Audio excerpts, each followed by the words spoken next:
My daughter called me a senile old fool in front of her husband, her kids, and my late wife's sister.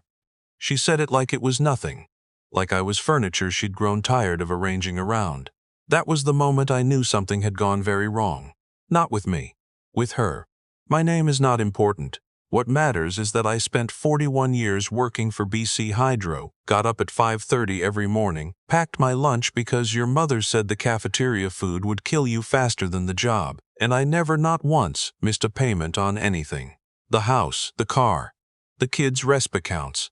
Not once. My wife, Carol. And I still can't say her name without my throat doing something embarrassing. She died 18 months before all of this happened. Ovarian cancer. We had 8 months from diagnosis to the end, and she spent most of those months making sure everyone else was comfortable. That was Carol. She brought casseroles to her own oncologist waiting room because there was a woman there who came alone every time. When she passed, she left behind a will that was clear, notarized, and witnessed by 2 people. The house. Our house on Dunbar Street in Vancouver. The one we bought in 1987 for $212,000 and put 30 years of ourselves into, was to go to me with the understanding that upon my death, the proceeds would be split equally between our daughter and our son. Our daughter, I'll call her my girl here, though some days after everything happened, it was hard to think of her that way. She's 39, lives in Burnaby, married a man who works in commercial real estate, and has opinions about everything except the things that actually matter. Our son is 34, lives in Edmonton, a decent and quiet man who calls me every Sunday and has never once asked me what I'm leaving him. The trouble started about 4 months after Carol died. I wasn't doing well. I'll be honest about that. I was losing weight. I was forgetting to eat. I'd find myself standing in the kitchen at 2 in the afternoon holding a mug of cold tea I had no memory of making. Grief does that to you. It hollows out your routine and leaves you wandering around inside it like a stranger. My daughter started coming by more. At first I was grateful. She'd bring groceries, sit with me, go through Carol's clothes with me when I finally had the courage to do that. I thought, I genuinely believed that we were finding each other again, the way people sometimes do in loss. She started mentioning the house around month 3. Small things at first. Dad, this place is too big for one person. Dad, do you really need 4 bedrooms? Dad, do you know what property taxes are going to do in this city? All reasonable-sounding sentences, all adding up to something I wasn't ready to see. Then her husband started coming with her.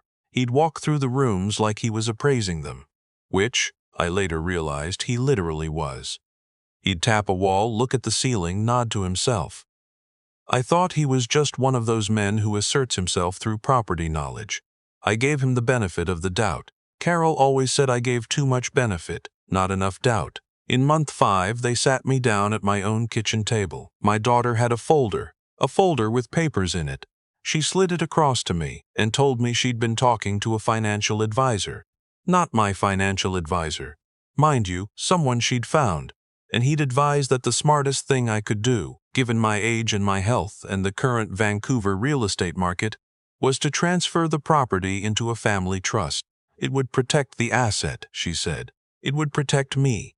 It would mean the house stayed in the family without going through probate. I am 67 years old. I worked for a crown corporation for 4 decades. I am not a sophisticated man, but I am not a foolish one either. I asked to see the document. She said the advisor had explained everything. I said I'd like to read them myself. She said it was complicated and he could walk me through it. I said I'd like a few days to have my own lawyer look at it. She sighed. Not a small sigh. A sigh that meant something. The kind Carol would have clocked immediately and called out at the door before it even finished leaving the room. I didn't sign anything that day. 2 weeks later, she called me crying. She said she was in trouble. She and her husband had overextended on a condo investment in Coquitlam and the carrying costs were eating them alive. She wasn't asking me to bail them out, she said. She just needed a bridge, something short-term, just to get through the next 6 months. She mentioned a number, $140,000. I told her I'd think about it. I talked to my son that Sunday. He was quiet for a long time after I told him, and then he said carefully, the way he says things, "Dad, can I ask you something? Did she say anything about the house?" I told him about the family trust conversation. He was quiet again. Then he said, "I think you should talk to your lawyer before you do anything." I called my lawyer, a woman named, well, she knows who she is, and I told her everything. She listened without interrupting, which is one of the things I've always appreciated about her. When I finished, she said, "Bring me the folder." I had kept the folder. My daughter had left it on the table, either forgetting it or hoping I'd read it on my own once she was gone. I brought it to the lawyer's office on a Tuesday morning. I sat in the chair across from her desk and watched her face as she went through the papers. She looked up at me over her reading glasses and said, "This is not a family trust document. It was a transfer of property, a straight transfer. If I had signed it, the house would have become jointly owned between my daughter and her husband, not held in trust, not protected for the family, owned by them." The clause about my right to reside there was buried on page 7, in language that the lawyer pointed out was sufficiently vague that it could have been challenged. In a city where that house was now worth close to $2 million, this was not a paperwork mix-up. I sat in that chair for a long time. I thought about Carol walking through those rooms. I thought about the weekend we put up the crown molding in the living room and made such a mess of the corners that we had to call her brother to fix it. I thought about the maple tree in the backyard that my sons climbed until he was 16.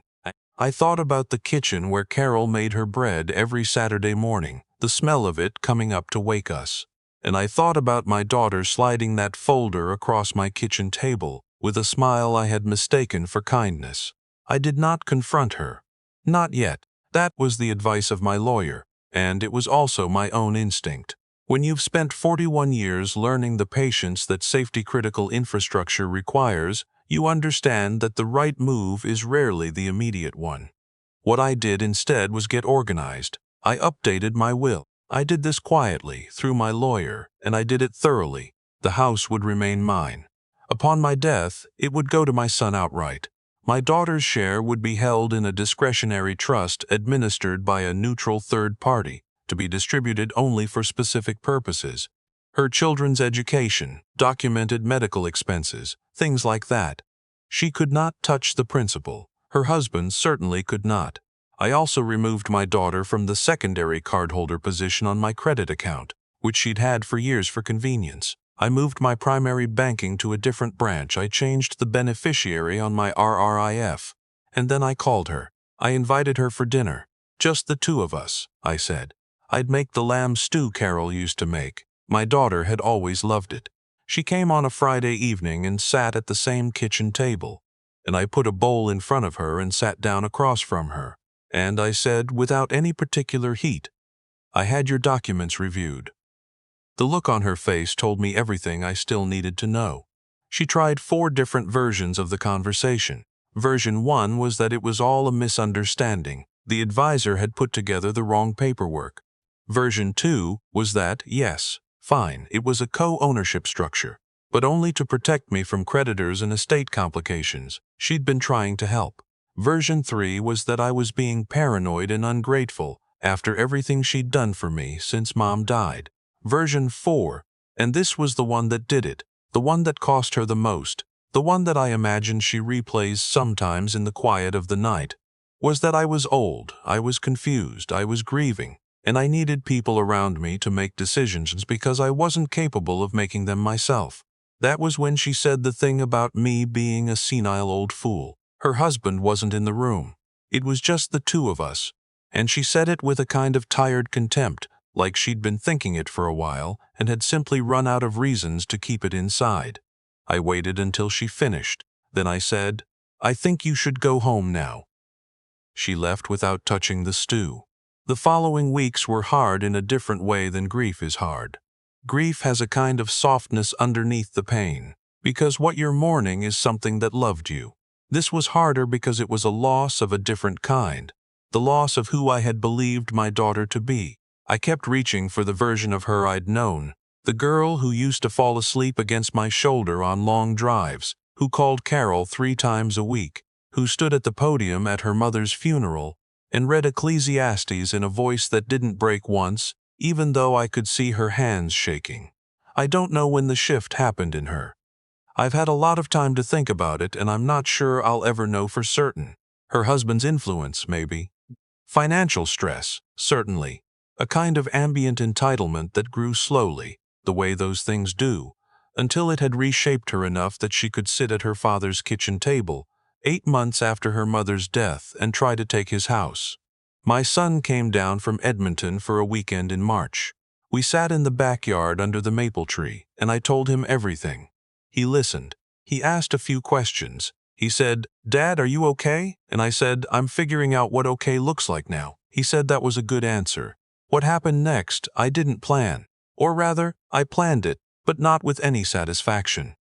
I want to be clear about that because I think people expect a story like this to have a revenge in it that feels good. It didn't feel good. It felt like something that had to be done. My daughter had been receiving a monthly e-transfer from me since Carol died, not a formal arrangement. Carol and I had been helping her out here and there for years, groceries sometimes, or the kids' hockey fees, things like that. After Carol died, I'd kept it going because I thought she needed it, and because I wasn't thinking clearly about much of anything. It was $1,200 a month. I stopped it. She called the next day. I let it go to voicemail. She called 3 more times that week. I let those go too. She showed up at the house on a Saturday. I opened the door. She asked what was going on, why I'd stopped the transfer. I told her that I'd given it some thought and I felt it was time to let her manage her own finances, that I had my own retirement to consider. She said this wasn't like me. I agreed that a lot of things weren't like what they used to be. She called my son. He called me afterward and said she'd been crying and asking him to intervene. He asked me what I wanted him to say to her. I said, "Tell her I love her, but the house is not negotiable, neither is the will." She stopped calling for about 6 weeks. Then in May I got a letter, not from her, from a lawyer. The letter suggested that I might be suffering from diminished capacity and requested a formal assessment. It cited my age. It cited what it described as recent erratic financial decisions, meaning, I presume, that I'd stopped giving her money. It suggested that my current will and any recent changes to my estate documents might not reflect my true intentions. I sat at the kitchen table with that letter for a long time. Then I called my lawyer. She said, calmly, as she says most things, "This is a BCSE elder financial abuse situation. I've seen it before. We're going to respond." The response took 2 months to prepare. My lawyer engaged a geriatric psychiatrist for a formal cognitive assessment. I passed. Thoroughly. The psychiatrist noted, with what I felt was a certain professional dryness, that I scored in the 91st percentile for executive function for my age cohort. My lawyer also, in parallel, had gathered a very interesting set of documents. Emails my daughter had sent to her husband that she had, at one point, accidentally forwarded to me along with a recipe for carrot cake, and never followed up on, presumably because she hadn't noticed. The emails discussed the house at length. They discussed me at length. They discussed what the property would be worth and how to manage the paperwork before he gets any sharper about it. The legal response to her lawyer's letter was, from what I understand, quite comprehensive. Her lawyer did not follow up. The calls from my daughter after that were different. The first one, she was angry. She said I had humiliated her, weaponized a private email, gone behind her back. I let her speak. When she was finished, I said, "You tried to take my house. You tried to have me declared incompetent. I want you to sit with that." She didn't call for 2 months after that. The second call, much later, was quieter. She called on a Sunday in September, which is the day my son calls, and I remember thinking how different the 2 calls felt. She asked how I was doing. I said I was managing. She said the kids missed me. I said I missed them, because I did. I'd been sending the grandchildren birthday cards and putting a little something in for their recesp accounts, which I'd set up directly in their names so that neither she nor her husband could touch it. She asked if she could come by sometime. I said I'd need some time to think about that. I'm telling this story now because I think there are things about it worth saying, and because Carol always told me I was too private about the things that mattered. What I want to say is this. I was not a perfect father. I worked too much when the kids were young. I missed recitals and I was bad at emotional conversations, and I had a temper that cost me more than it cost anyone else. When Carol was alive, she was the one who held us all in orbit. When she left, I think we all went a little sideways. I understand that, but understanding why something happened is not the same as agreeing that it was acceptable. The house is still mine. I live in it alone and I have made my peace with what that means. I eat at the same table. I look at the maple tree. On Saturday mornings, I try to make Carol's bread, and I usually get the crust wrong, but I keep trying. My son was down again last month. We had dinner and watched the Canucks lose because that's what they do, and he stayed for 3 days. On the last morning, standing in the front hall with his coat on, he said, "She's going to come around, Dad. People do." I said, "Maybe." He said, "You did the right thing." I said, "I hoped so." My daughter did come by eventually. It was October. She stood on the porch with a look I hadn't seen on her face since she was a teenager and had done something she couldn't take back. I let her in. I made tea. We sat in the living room, and she talked for a long time. She didn't make excuses exactly. She described a version of herself I recognized as honest, someone who'd been drowning in debt and fear, and who had looked at her father's grief as an opening she was ashamed to admit she'd considered taking. She cried. Real crying. The kind you can't manufacture, I said. I know you've been struggling. I wish you'd come to me with the truth instead, she said. I was afraid you'd think less of me, I said. I think less of you for the other thing. The truth would have been a place to start. We are not where we were. I don't know if we'll get there. What I know is that I am still in this house, the one where Carol and I built whatever we built, and my grandchildren's education is protected, and my son calls every Sunday, and the will says what I intend it to say. Some people, when they hear a story like this, want to know if I forgave her. It's a reasonable thing to want to know. What I tell them is this: I'm working on it. But forgiveness isn't a door you walk through once. It's more like the bread I make on Saturday mornings. You have to keep trying, and some weeks you get the crust wrong, and that's just the nature of it. Carol would have known what to do. She always did. But Carol isn't here, and so I'm doing the best I can with what I have, in the house where we were happy, under the maple tree that my son used to climb until he was 16. That's enough. Most days, that's enough.